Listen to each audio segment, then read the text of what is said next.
Welcome all of you in my YouTube channel.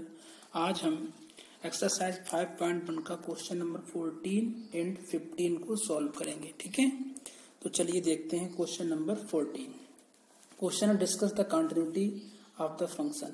हमें ये function दे रखा है f(x), इसकी कंटिन्यूटी चेक करनी है। ठीक है, फंक्शन है 3 जब x की वैल्यू 0 या 1 के बराबर या इसके बीच में हो। ठीक है, 4 होगी जब x की वैल्यू 1 और 3 के बीच में लाई करेगी, और 5 होगी जब x की वैल्यू 3 या 3 के बराबर तथा 10 और 10 से छोटी और उसके बराबर। ठीक है, ये फंक्शन हमें दिया हुआ है। हिंदी में देखें, फलन f के सातत्य पर विचार कीजिए जहां f निम्नलिखित द्वारा परिभाषित है। 3 होगा फंक्शन जब x की वैल्यू 0 और 1 के बराबर तथा उनके बीच में हो। ठीक है, 4 होगी वैल्यू जब x की वैल्यू 1 और 3 के बीच में होगी। इसी प्रकार 5 होगी जब x की वैल्यू 3 के बराबर तथा 3 से बड़ी, 10 के बराबर तथा 10 से छोटी। ठीक है, यहाँ पे हम क्या करते हैं, कोई नंबर k मान लेते हैं। ठीक है, और जब k नंबर माना है तो क्वेश्चन के अकॉर्डिंग इसके बनाएंगे केस।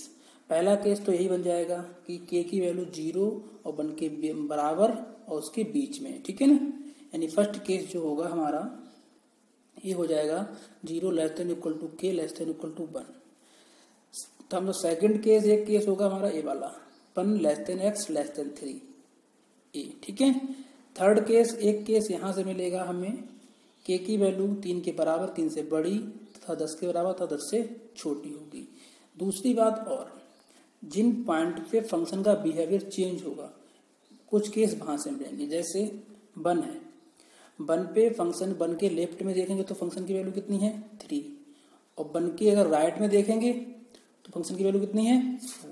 ठीक है, यानी कि 1 पॉइंट पे फंक्शन का बिहेवियर चेंज हो रहा है। तो एक केस मिल जाएगा हमें k इक्वल टू 1। ठीक है, इसी प्रकार से हम देखेंगे पॉइंट 3 पे भी फंक्शन का जो बिहेवियर चेंज हो रहा है।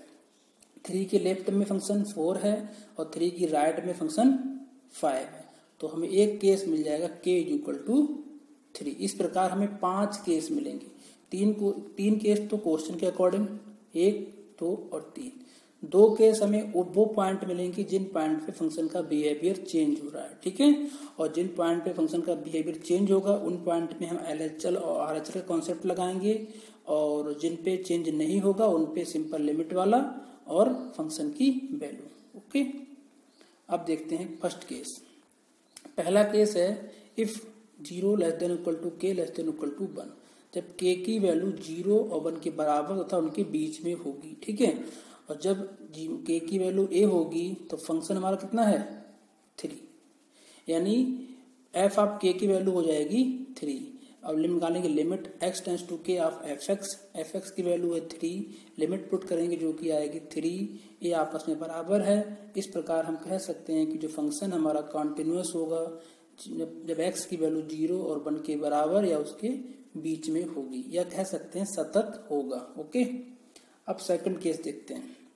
सेकंड केस जब k की वैल्यू 1 है, जब k की वैल्यू 1 है तो 1 पॉइंट पे फंक्शन का बिहेवियर चेंज हो रहा है। इसका मतलब यहाँ पे LHL और RHL का कॉन्सेप्ट यूज करेंगे।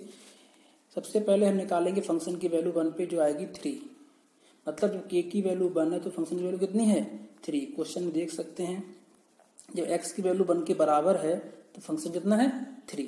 ओके, अब देखते हैं LHL। Limit h tends to 0 f of a minus H, A की वैल्यू यहाँ पे है 1 माइनस एच। 1 माइनस एच का मतलब हुआ 1 में से कुछ माइनस किया गया, यानी जो वैल्यू होगी वो 1 से छोटी होगी।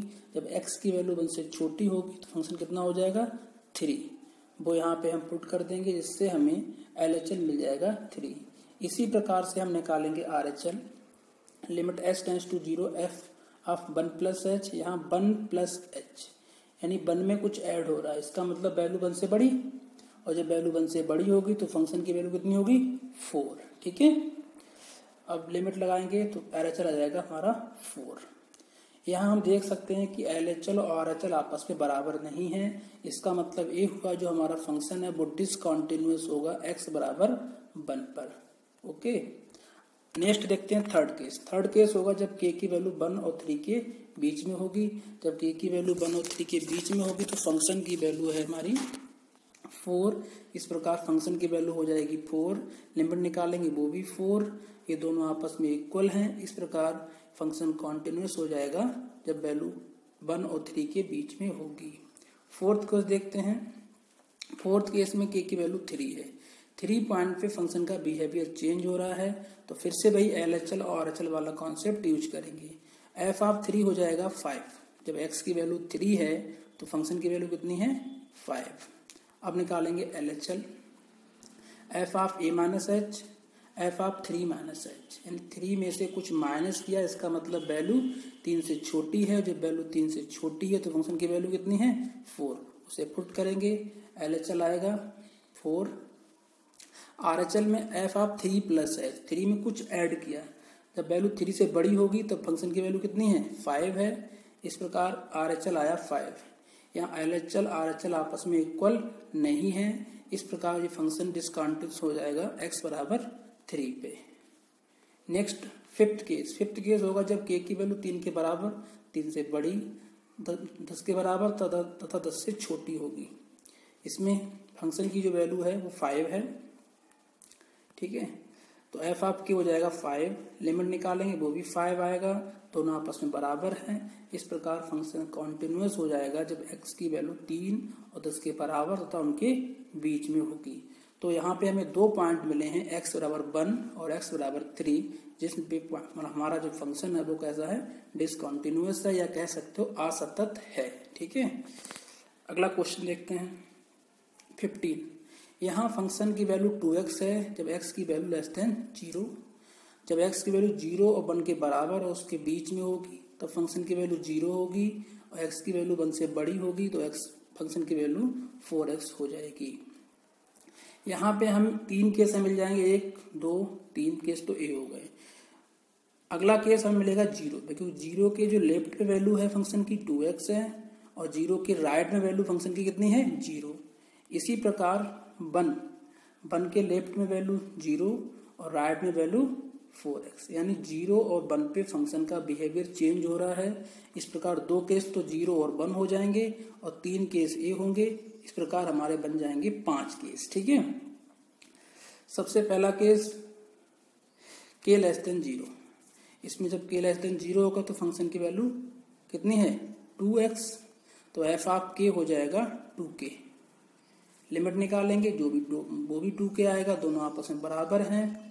इस प्रकार ये फंक्शन कैसा हो जाएगा continuous at x less than 0। ठीक है, यानी जब x की वैल्यू 0 से छोटी होगी तो फंक्शन हमारा सतत होगा। सेकंड केस में जब k की वैल्यू 0 होगी तो एफ ऑफ 0 LHL निकालेंगे 0 माइनस एच, यानी 0 में से कुछ माइनस किया गया है, यानी वैल्यू 0 से छोटी हो गई, और जब वैल्यू 0 से छोटी होगी तो हमारा जो फंक्शन होगा वो कितना है 2x। x लेस देन 0 पे फंक्शन 2x है, यानी x की जगह पर रख देंगे हम माइनस का h, तो 2 of minus h। Limit put करेंगे, LHL आएगा 0। इसी प्रकार से RHL निकालेंगे वो भी 0, ये आपस में इक्वल हैं, फंक्शन कॉन्टिन्यूस हो जाएगा x बराबर 0 पे। Third case 0 less than equal to k less than equal to 1। Function की वैल्यू 0 है, लिमिट भी 0 है, आपस में इक्वल हैं। इस प्रकार फंक्शन कैसा होगा कॉन्टिन्यूस हो जाएगा इस डोमेन में। ठीक है, फोर्थ केस लेंगे जब k की वैल्यू 1 है। LHL निकालेंगे जो आएगा 0। इसी प्रकार हम RHL निकालेंगे वो आएगा 4, जो आपस में इक्वल नहीं है। इसका मतलब ये हुआ कि फंक्शन हमारा x बराबर 1 पे डिसकंटिन्यूअस हो जाएगा। फिफ्थ केस देखते हैं k ग्रेटर देन 1। जब k ग्रेटर देन 1 है तो फंक्शन है हमारा 4x, इससे हो जाएगा 4k। लिमिट निकालेंगे वो भी 4k, आपस में इक्वल हैं। फंक्शन हमारा कॉन्टिन्यूस हो जाएगा जब x की वैल्यू 1 से बड़ी होगी। इसका मतलब ये हुआ ये फंक्शन है जो हमारा केवल x बराबर 1 पे ही डिसकंटिन्यूअस है। ठीक है, थैंक यू फॉर वॉचिंग।